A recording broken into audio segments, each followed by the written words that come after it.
Fala galera, ligado aqui no canal do VSS, chegando para mais um vídeo. O tema do vídeo agora: o Flamengo tem um novo presidente. Luiz Eduardo Batista, o BAP, impôs uma dura derrota a Rodolfo Landim. Vamos falar sobre isso antes. Like, se inscrever no canal, você faz isso aqui embaixo. Aqui embaixo também, no primeiro comentário fixado desse vídeo, você clica nesse primeiro comentário, tem um link, ele te leva direto para baixar o app do SofaScore. É simplesmente um aplicativo de futebol que vai te mostrar a estatística de todos os jogos de futebol praticamente do mundo, acompanhamento de jogos e classificações em tempo real, saiu o gol, a classificação já é atualizada, tudo isso de graça no seu celular. É o aplicativo que eu uso para o meu trabalho, ele está à sua disposição de graça mesmo, você não paga nada nem para baixar, nem para usar. Só clicar no primeiro comentário, baixar, clicar no link, baixar o app e começar a usar, que você não vai se arrepender. Estou gravando esse vídeo aqui na manhã de terça-feira, depois de, na segunda, o Flamengo ter vivido um dia movimentado no ponto de vista político. Afinal, tivemos a eleição para o próximo triênio no Flamengo e temos um novo presidente, já teríamos um novo presidente, porque o Rodolfo Landim não podia se candidatar uma terceira vez, mas temos também uma mudança de grupo político que vai dominar, vai dominar a diretoria do Flamengo. E nós tivemos a derrota do candidato de Rodolfo Landim, que se envolveu pessoalmente e se envolveu diretamente na campanha de Rodrigo Dunche de Abranches, e o vencedor é Luiz Eduardo Batista, conhecido popularmente como BAP. Foi uma derrota que a gente pode dizer acachapante para a chapa de situação, num total de pouco menos de 3.300 votos, é isso mesmo, 3.300 votos decidem o destino do Flamengo. O BAP recebeu 1.731 votos contra 1.166 votos de Dunche de Abranches, ou seja, quase 600 votos de diferença no universo de 3.200. Então, assim, mais de 20% de vantagem para o BAP, e isso é um recado muito forte para a atual diretoria do Flamengo. Ela não perdeu a eleição, ela perdeu de goleada. O BAP tem junto com ele vários dirigentes históricos dessa retomada do Flamengo, né?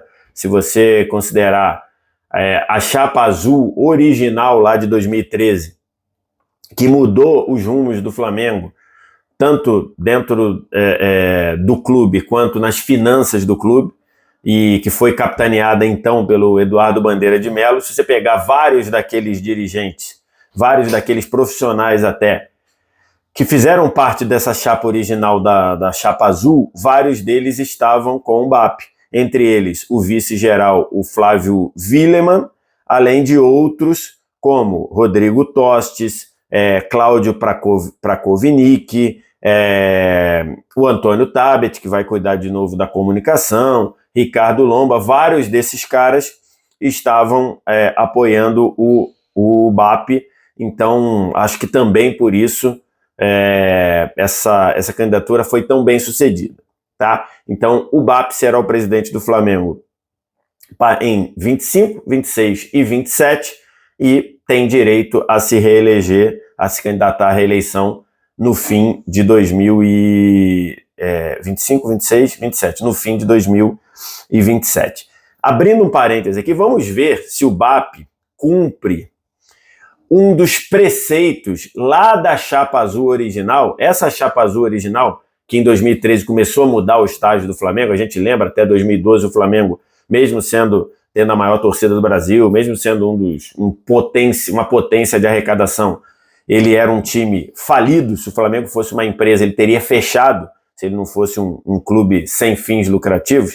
Mas a chapa azul original, que refundou o Flamengo, ela tinha como promessa entre os seus integrantes que ninguém concorreria à reeleição. E de lá para cá, o Eduardo Bandeira de Melo rompeu isso, ele concorreu à reeleição e foi reeleito, e o próprio Rodolfo Landim concorreu à reeleição e foi reeleito. Então vamos ver se agora, eu não sei se isso ainda vale, eu não sei se isso ainda está valendo, mas vamos ver se o BAP vai também ser mordido pela mosquinha do poder ou se ele vai cumprir esse preceito original lá da chapa azul original de que ninguém iria fazer reeleição. Faria seus 3 anos, daria lugar para outro. Faria 3 anos, daria lugar para outro. Aproveitando esse tema, que é rotatividade no poder, como é que eu vejo a eleição do BAP e mais até a derrota do Landim? Eu vejo com excelentes olhos a derrota do Landim. Menos porque o BAP me motiva muito. Eu não estou empolgado com a eleição do BAP, muito pelo contrário. As interações que eu tive com o BAP, eu achei péssimas. Truculento, fugindo de respostas claras, jogando para a galera muitas vezes, centralizador. Ele, inclusive, esteve nas 2 administrações. Ele fazia parte do primeiro mandato do Bandeira, saiu. Ele fez parte da campanha e do primeiro mandato do Landim como vice-presidente de Relações Institucionais ou Relações Externas, e também saiu, se desentendeu. Então, assim, nada me agrada muito na forma como o BAP, na pessoa que é o BAP. Inclusive, antes de trabalhar no Flamengo, quando ele trabalhou em empresas de mídia, a condução do BAP sempre foi péssima na minha visão. Sempre péssima. De fazer conluio, de bloquear a ascensão de alguns canais de TV. BAP fez isso tudo enquanto trabalhava na mídia. Então, não... Assim, você está feliz com o BAP ganhar? Não estou feliz com o BAP ganhar, muito pelo contrário. Tenho muitas reservas ao BAP. Mas, 2 pontos. Ele está cercado de pessoas que ajudaram a refundar o Flamengo, então acho que isso é positivo, melhor do que o Landim e a sua turma aí de Marcos Braz, de Dunches, de Abranches, e principalmente a derrota do Landim é uma derrota muito positiva para o Flamengo enquanto instituição. Por quê?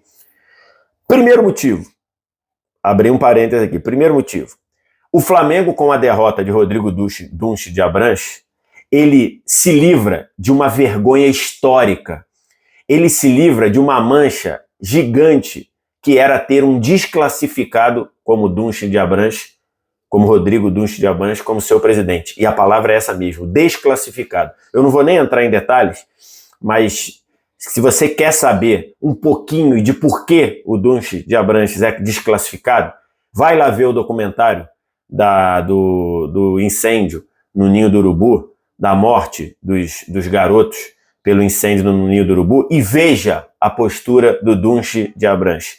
Então, repito, é um desclassificado. E o Flamengo se livra de uma mancha histórica que seria ter um desclassificado desse como seu presidente. Esse é o primeiro ponto.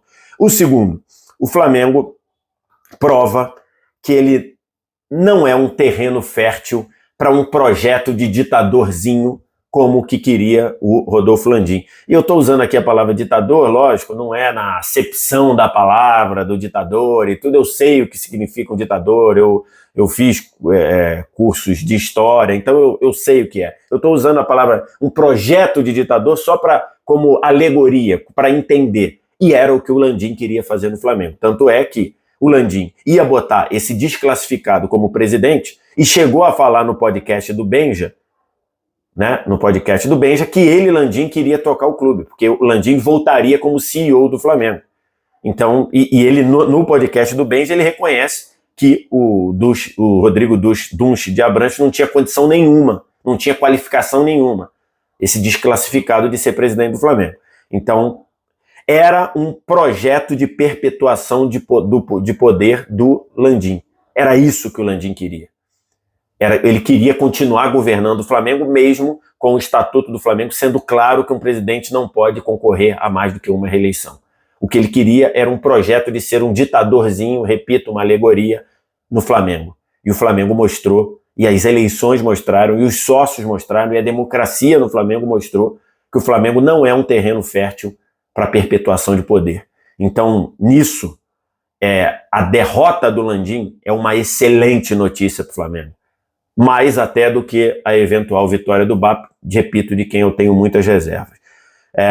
Então, isso sem contar os papos tortos, os papos estranhos do Landim de colocar uma SAF dentro do Flamengo. Aí começa primeiro dizendo que não, que era uma SAF que não teria poder de decisão, era uma SAF que era só para construir um estádio, era uma SAF, então assim, esses papos estranhos, esses papos esquisitos de Rodolfo Landim foram cortados na raiz. E cortados na raiz da melhor forma, no voto. No voto do sócio e que refutou um projeto de perpetuação no poder do seu Rodolfo Landim. Então, isso é uma excelente notícia para o Flamengo. Ah, mas então você está dizendo que a administração do BAP vai ser ótima? Não, a administração do BAP pode ser uma porcaria. O Flamengo pode ficar 3 anos sem ganhar nada. Mas, pensando no Flamengo enquanto instituição, foi muito bom o BAP não ter, o Landim não ter a chave do clube para criar um projeto de perpetuação de poder, que era a intenção dele. Ponto. Quem conhece um pouquinho sabe.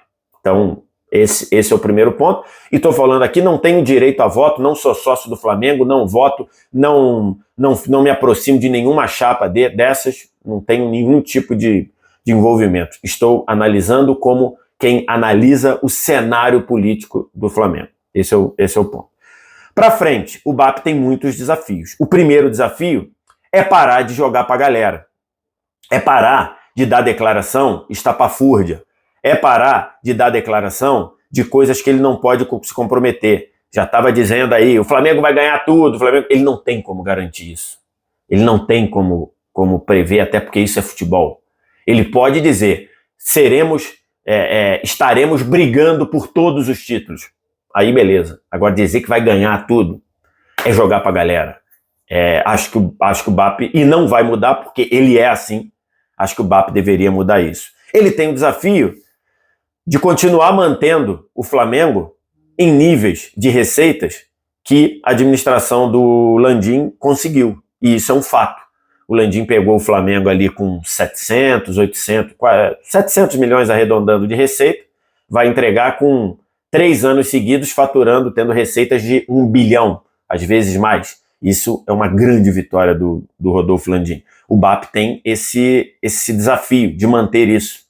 O BAP tem o desafio de manter o Flamengo com um grande elenco.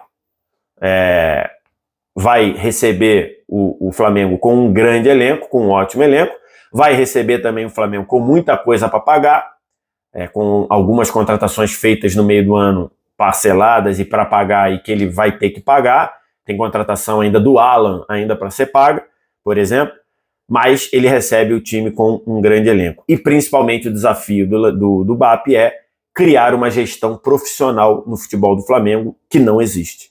Não existe. O Flamengo é profissional no marketing, é profissional nas receitas, é profissional no equacionamento da dívida. Então, mas ele tem como missão, como meta, como desafio profissionalizar o futebol do Flamengo, e isso não aconteceu. E não aconteceu porque o Landim ou estava com o rabo preso, ou devia alguma coisa ao seu Marcos Braz. O Marcos Braz teve um papel importante no primeiro mandato, ele foi muito assertivo. Quer dizer, assertivo nem é uma palavra certa usar essa coisa. Ele foi muito certeiro nas contratações de 2019, por exemplo, mas na condução de, por exemplo, técnicos do futebol, foram um fracasso. Foram um fracasso. Os 2 técnicos que mais deram certo foram ao acaso. Jorge Jesus e Dorival Júnior. Então, assim, isso não é uma gestão profissional. Isso sem contar no segundo mandato que o Marcos Braz teve 5 ou 6 oportunidades de ser mandado embora e não foi. Nem quando mordeu a virilha de um torcedor num shopping da Zona Oeste do Rio de Janeiro, nem assim o Landim teve coragem ou teve autonomia para mandar o Marcos Braz embora e ainda permitiu que o Marcos Braz se defendesse de uma agressão da vida pessoal dele usando os canais e usando as instalações do Flamengo. Então isso o BAP tem como desafio, profissionalizar o futebol do Flamengo. Para, por exemplo, não pagar mais de 50 milhões de reais em 6 anos de multas de treinadores, porque o Flamengo foi muito incompetente nas vezes em que ele pensou num treinador ideal. O departamento de futebol do Flamengo, encabeçado pelo diretor amador Marcos Braz, toda vez que ele olhou e falou: sonhei, analisei, pensei num treinador, foram fracassos retumbantes. Fracassos retumbantes. Domenech, Paulo Souza, Vitor Pereira. Quando ele foi ao acaso ali, e foi acaso, o Flamengo não pensou no Jorge Jesus, o Flamengo foi buscar o Dorival Júnior como emergência absurda, o Flamengo teve resultado. É lógico que a gestão do Landim é uma gestão vitoriosa. 2 títulos da Libertadores, 2 títulos brasileiros, 2 títulos de Copa do Brasil em 6 anos. É uma gestão vitoriosa. E que pressiona, de certa forma, o BAP, porque como se a gente dividisse isso, né, por uma gestão, 6 títulos grandes em 6 anos, se a gente botasse um mandato, que são 3 anos, será que o BAP vai conseguir ganhar em 3 anos um brasileiro, uma Libertadores e uma Copa do Brasil? É uma boa questão. Mas fica a dúvida, com a qualidade do Flamengo, do time, com a qualidade de orçamento do Flamengo, de receita do Flamengo, não poderiam ser mais títulos? Sob um departamento de futebol que não é profissional, o Flamengo não briga para ser campeão brasileiro desde 2020. E a realidade é essa. 2021 não brigou para ser campeão. Ficou ali correndo atrás do Galo ali, mas brigar mesmo não brigou. Em 22 também ficou ali comboiando o Palmeiras, brigar mesmo não brigou. Em 23 nem pensar, em 24 era líder do campeonato quando uma decisão de direção de futebol poupou 5 jogadores num jogo contra o São Paulo, perdeu e nunca mais voltou para brigar para ser campeão. Então, assim, o segundo turno todo o Flamengo não brigou para ser campeão. Eu considero isso inaceitável. Porque ganhar uma Copa aqui e ali, beleza. Tô nem falando de eliminações dantescas para Olímpia e Peñarol. Dantescas. Dantescas. A palavra é essa. As eliminações para Peñarol e Olímpia são vexatórias. Vale lembrar, na Libertadores de 2024, todos os times brasileiros foram eliminados por times brasileiros, menos o Flamengo. Conseguiu ser eliminado por um time do Peñarol fraquíssimo. É essa direção de futebol aí, que segundo dizem, é profissional. E não era. Mas é inadmissível, num campeonato de pontos corridos, com o elenco que o Flamengo tem, o Flamengo não brigar para ser campeão desde 2020. E lembrando que em 2020 o Flamengo assumiu a liderança do campeonato na penúltima rodada. Mas beleza, foi campeão, ok, mas não briga para ser campeão desde 2021. Então, o BAP tem esse desafio, transformar o Flamengo, a gestão do Flamengo, numa gestão do futebol do Flamengo, numa gestão profissional. É isso. Feliz pelo BAP ganhar? Não, longe disso. Feliz pelo Landim perder? Muito. E aliviado de um desclassificado como Rodrigo Duche de Abranches não estar na história como presidente do Flamengo. Quero te ouvir. O que você acha, o que você pensa? Diz aqui embaixo nos comentários. No mais, like, se inscreve no canal, sininho das notificações. E vem no primeiro comentário fixado desse vídeo, clica no link que tem nele. Nesse link você tem o app do SofaScore para baixar. Um app totalmente fácil de usar e que te traz todas as atualizações, resultados, classificação, estatísticas do mundo do futebol na palma da sua mão, de graça para baixar, de graça para usar. Obrigado demais pela audiência, um abraço, tchau!